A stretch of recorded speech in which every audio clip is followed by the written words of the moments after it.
to another episode of On the Record. I am your Marion County Recorder, Faith Kimbrough. And I am your Chief Deputy Recorder, J.R. Ryder.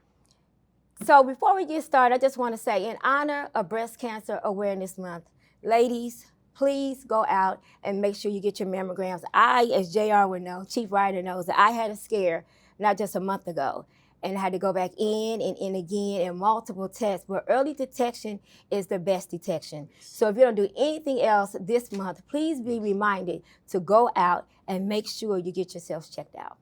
So we have an interesting show today. I think we do. Property taxes are a big thing in our city. Should be a good one. It should be a good one. We're going to be joined with our Marion County Assessor, Joseph O'Connor, and I'm telling you, we are taking off the gloves.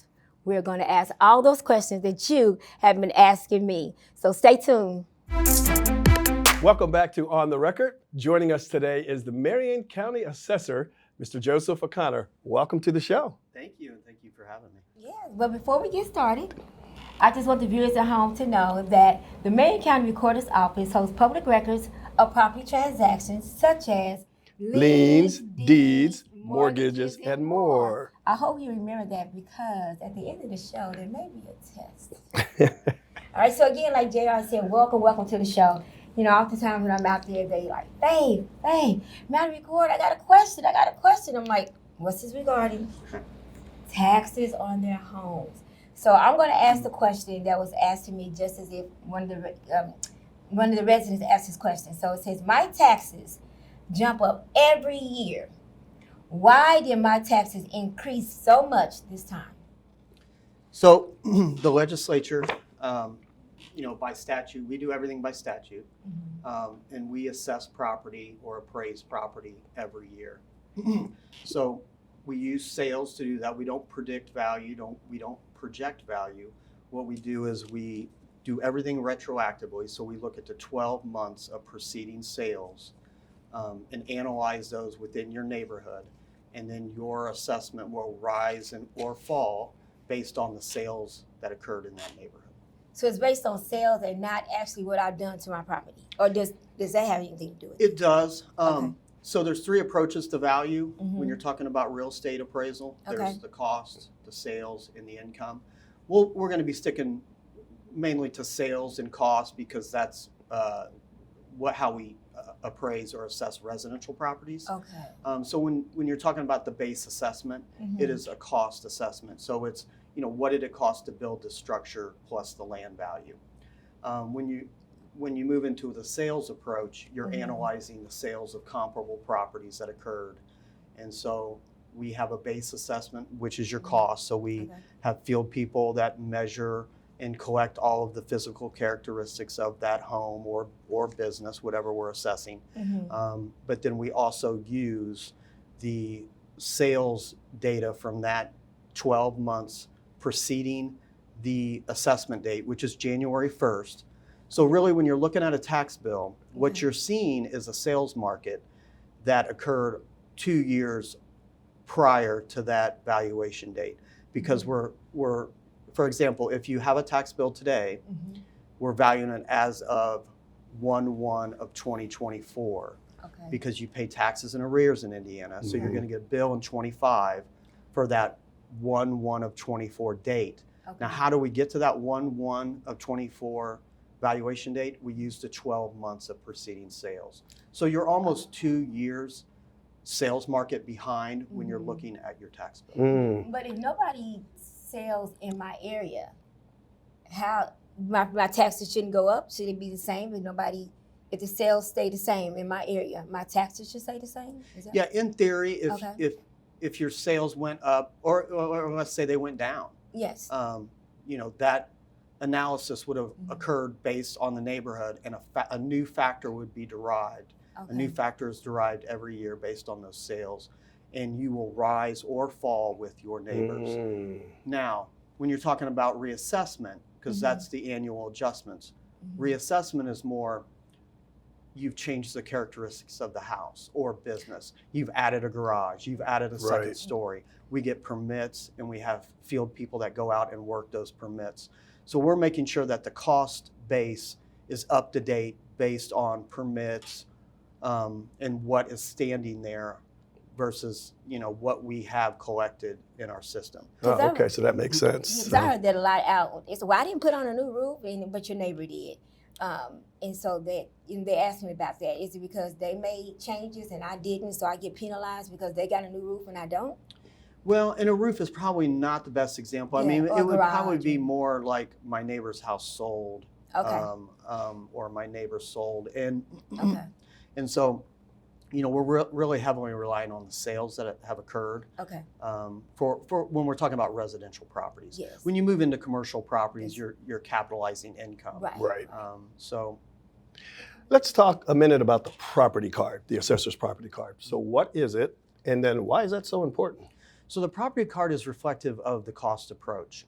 It basically breaks down every element or characteristic of what that assessment is. So if it's a house, it's going to tell you, what it's made of, whether it's a brick or vinyl siding, how many square feet, obviously, how many stories, how many plumbing fixtures. So it's capturing all the physical characteristics of that property, as well as the land size, and any other outbuildings that would be on that property. And ownership information as well. It captures ownership information as well. Okay, so when we go back to the tax assessments, I've been asked a lot, how can someone appeal? Like if they don't agree with the amount of taxes that they have to pay, can they actually go in and appeal that?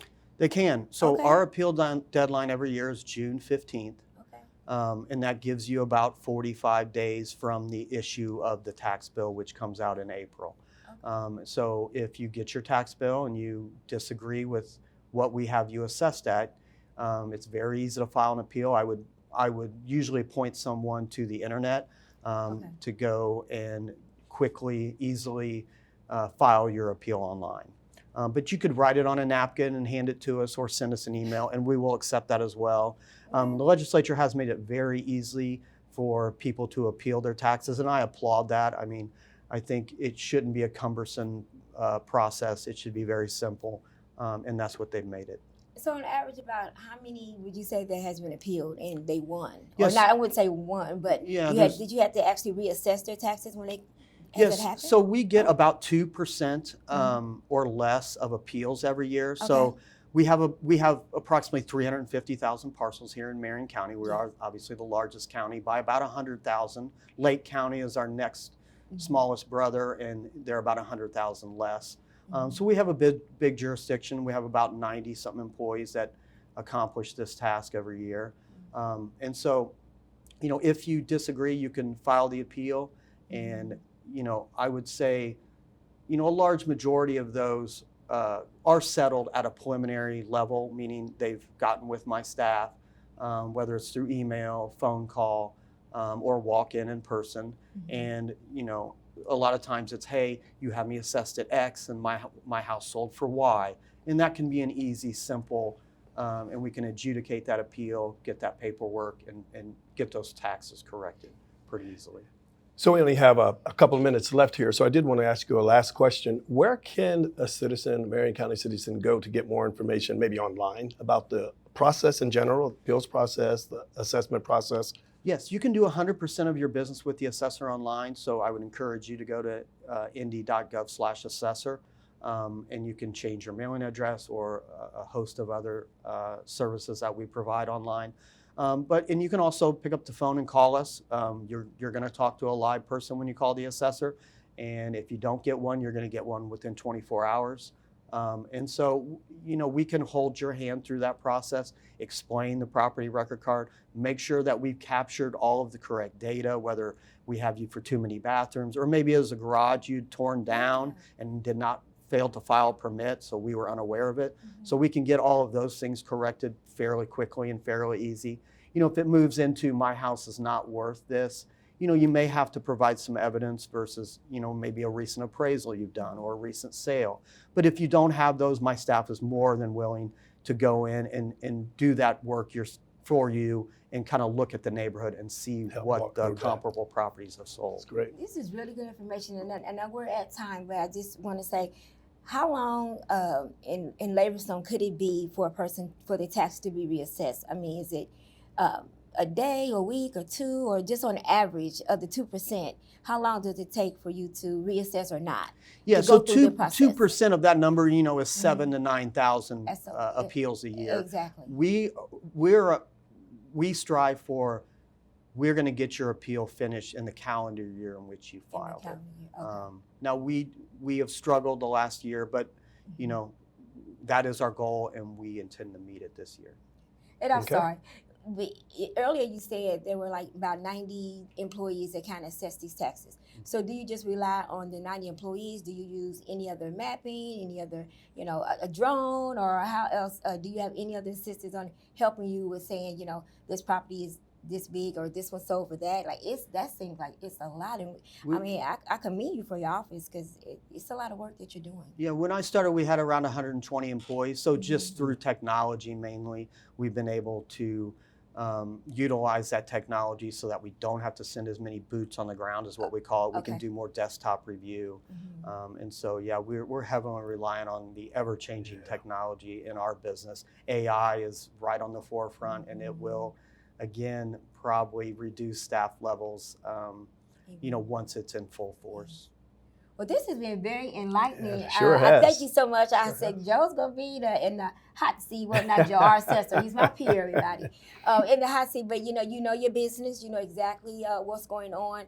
I'm glad to hear that you're open to anybody to call in if they want to, they say challenge their assessment, if you will. So, again, thank you so much for joining us today. I'm quite sure we'll have you back again within the next calendar year to further talk about this discussion. Because I'm sure we'll get more questions after the show.